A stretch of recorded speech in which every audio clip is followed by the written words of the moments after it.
Jay White's run in AEW has been nothing but a complete failure. Let's just say that.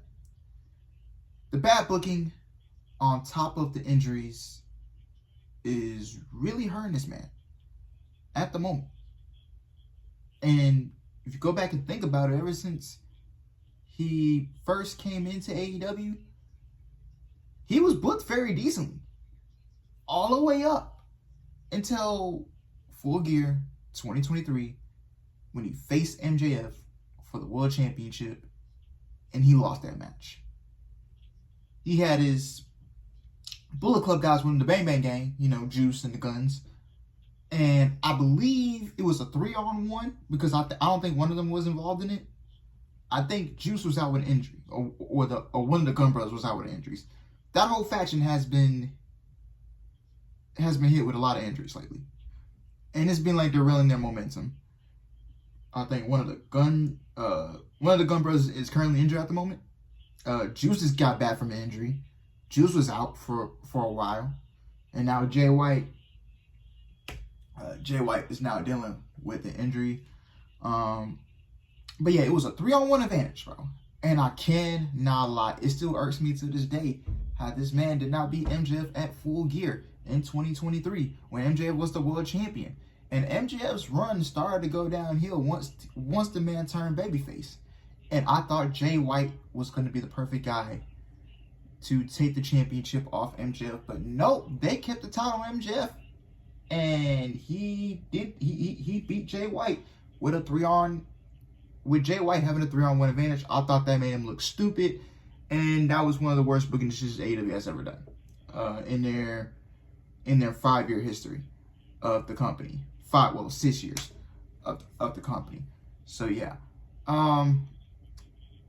But yeah, after initially getting mixed messages about the status of AEW's Switchblade Jay White following his removal from this year's Owen Hart Foundation tournament back in March, a late July rumor didn't sound good. In addition to the hand injury we knew had sidelined White, the 32-year-old also had a shoulder injury. Switchblade was waiting surgery for that, which could reportedly keep him out for the remainder of the year. Based on an update from AEW's head honcho Tony Khan doing his latest appearance on My Mom's Basement with Robbie Fox, it seems White either opted for surgery or got some more bad news, Khan said. Tony Khan said Jay White is one of the best wrestlers in the world and got injured along the way. He is out and unfortunately is going to be out for a long time. Long injury layoffs are never good news, but it's got to be especially disappointing for the New Zealander who signed with AEW a little more than 2 years ago. When healthy, White's impressed both those who were unfamiliar with his New Japan work and folks like yours truly, who were always skeptical of New Japan's decision to push the Switchblade during his 8-year run there. I didn't watch New Japan. I'm reading this from Cage High Seats, so I didn't watch New Japan. I wasn't an avid watcher of it. White and his group, the Bang Bang Gang, have been snake bitten with injuries as they are entertaining. Right before this update on the game's leader, Juice Robinson returned from his latest injury. Then Colton Gunn with the Guns went out. Robinson and Colton's younger brother Austin are currently tagging together, while the other 2 members of their group are on the injured list. This is just sad, man. That whole group has been played with nothing but injuries, man. But yeah, man, I just really feel bad for Jay White, man. Jay White, I was a fan of. I started watching him back in 2021. Yeah, 2021. I was getting out of wrestling, and I heard his name going around a little bit around social media. I was like, who is this guy? Who is Jay White? I looked him up. He was leader of Bullet Club and all that stuff. And he did some things in TNA for a little bit. Comes to AEW. I watched his New Japan stuff for a little bit before he went to AEW full time. Comes to AEW. Thought he was going to do something special. But, it turns out it just wasn't meant to be. And now you're questioning yourself, well, what if Jay White went to WWE instead of AEW? What if he went to WWE in 2023? If the hiring freeze and all that other stuff never happened. And the whole Vince McMahon coming back thing.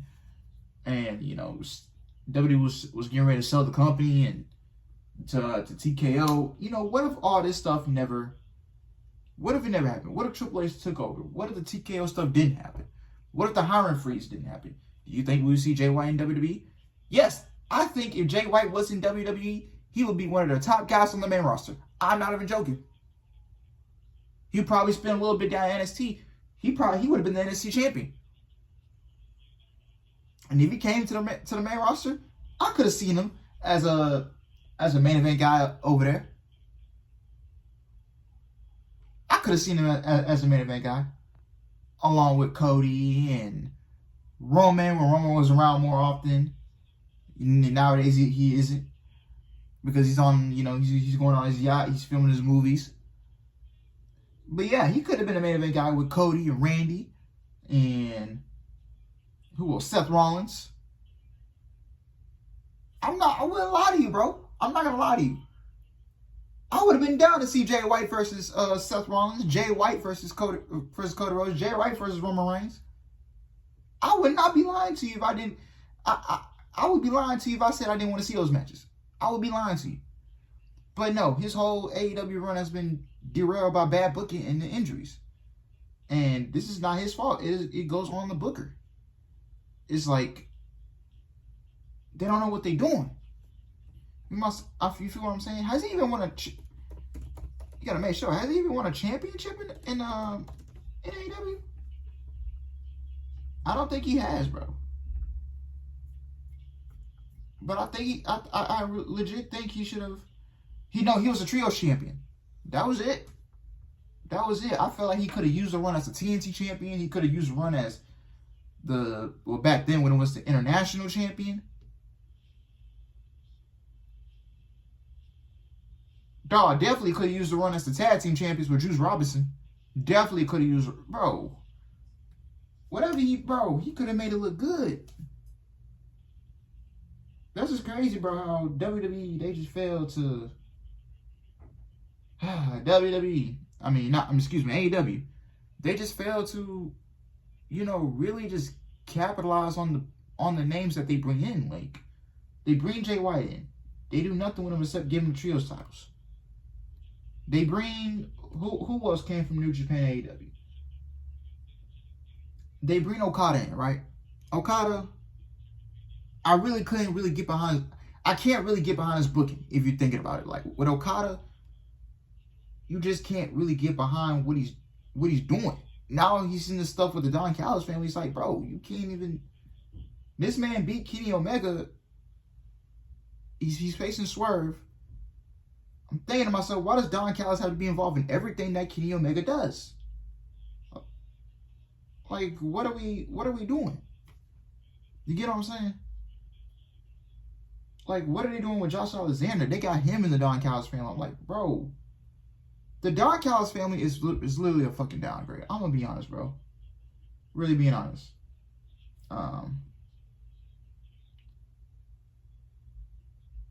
But yeah, it's just really sad how AEW has really derailed, bro. Jay White's momentum, his run. I'm still to this day at Full Gear in 2023. He should have beaten MJF for the World Championship. That's just my take on it. Jay White could be a main event guy, bro. If they just give him, if he just comes back, he stays healthy, and they give him the ball to run with, give him the keys to being, to being in the main event scene. Give him the keys to being a TNT champion. Give him the keys to being a Continental champion. You got to give him the keys to the Lambo. You feel what I'm saying? So that's just my take, man. It's just been nothing but a complete failure, man. That's just my opinion. You think to yourself, what if you just signed with WWE and the hiring freeze and stuff never happened? So yeah. Let me know what you guys think on this take. My best wishes go to him. I hope he can get back soon. Hope he has a good recovery. And get back to doing what he does best, because he's one of my favorites on AEW television, bro. So yeah, man. I'll see you guys in the next one. Take care, you guys. Like, comment, subscribe. And I'll see you guys later. Peace.